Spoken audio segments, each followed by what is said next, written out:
Hi, my name is Jeremy Mason. I'm from Lynchburg, Virginia. I'm 22 years old.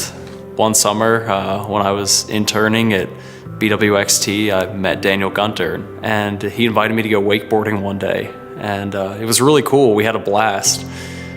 But, up until that point, God and Christianity were kind of on the back burner. Hanging out with him and his friends showed me what it was like to be a true Christian, and that really brought God to the forefront of my life again. That's what I'd be doing most of the time. My mom was diagnosed with a brain tumor when I was just over a year old, and so it kind of crippled her. She had no more strength. She ended up falling and breaking some bones. Later, she would have seizures and she had a stroke.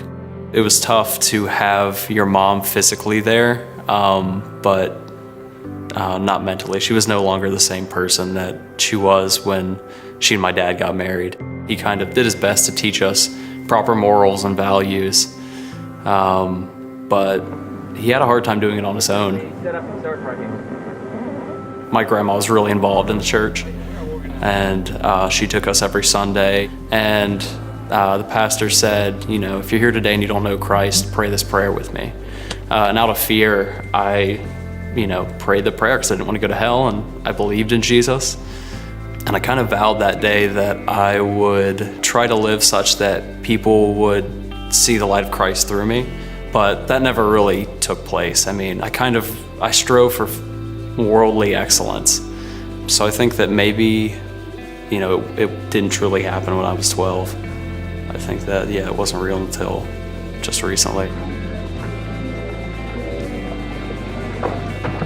I met Jeremy at work. He actually shared an office with me as he interned. Just kind of for fun, I invited him out to go wakeboarding, to cut up with the guys. God really pushed me into a relationship with him.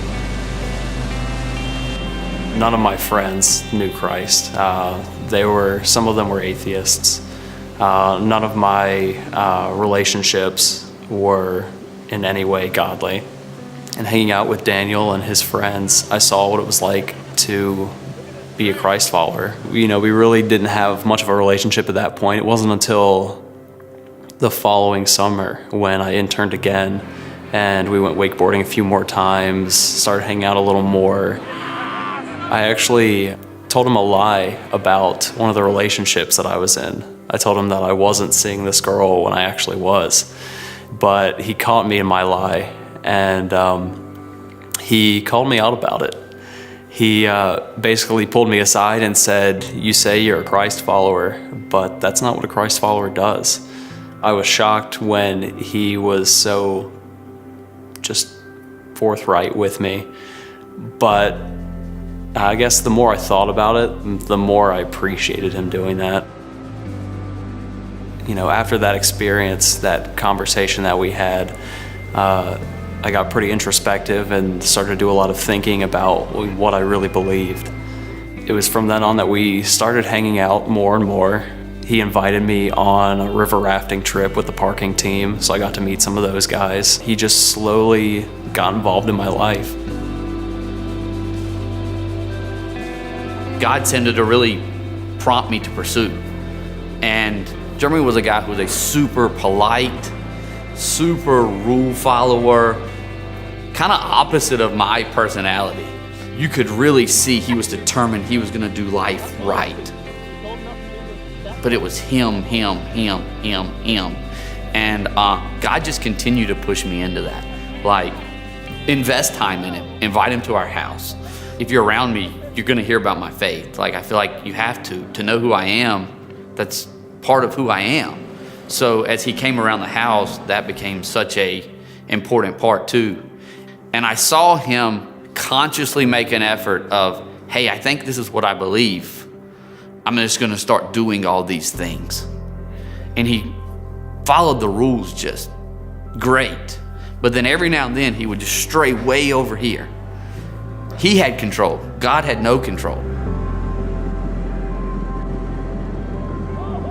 I had gone back to college for a reunion, and up until that point I'd been going to Blue Ridge. I'd been trying to live this Christ-honoring life, and As soon as I stepped back on campus, I kind of returned to my own ways.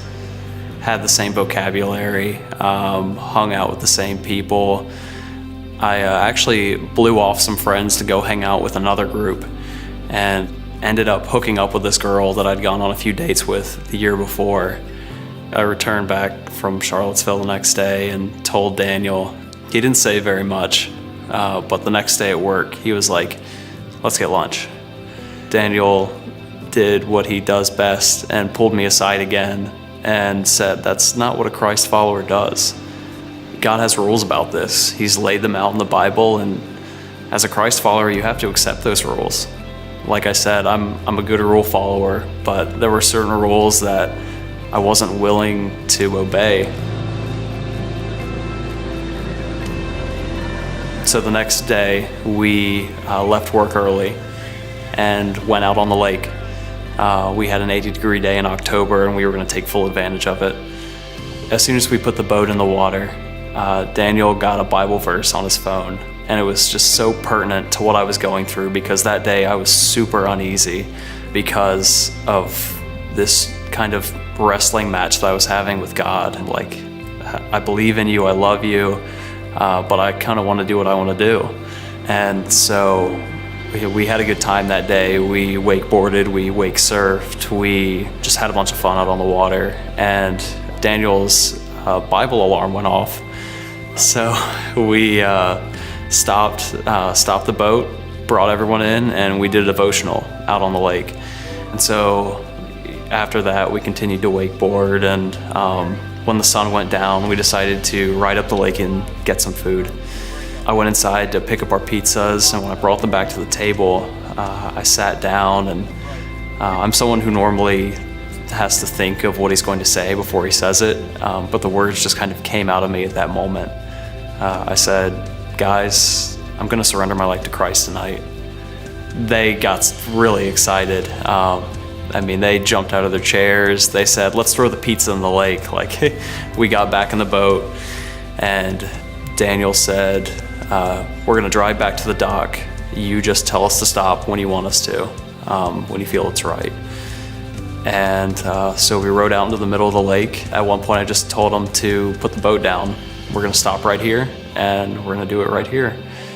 And so the three of us gathered in the center of the boat, and I prayed first, and then Joel prayed, and Daniel, and I just told God that I'd been trying to do this Christianity thing on my own, this God thing on my own, and it wasn't working, and that I was giving it up to Him. I was going to surrender, and ultimately He showed me what it means to give up everything, I've gained so much since I've given it all up.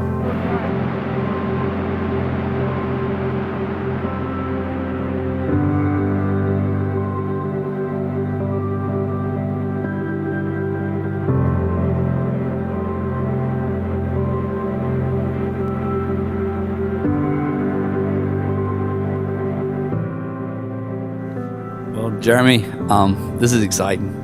I just feel really blessed that God allowed me to walk that with you. I never want to forget that day that you were wrestling so hard, and it was so obvious to me and Joel that God was chasing you, that God wanted you, and you just had to set it down. So it's my honor and my pleasure to baptize you in the name of the Father, the Son, and the Holy Spirit.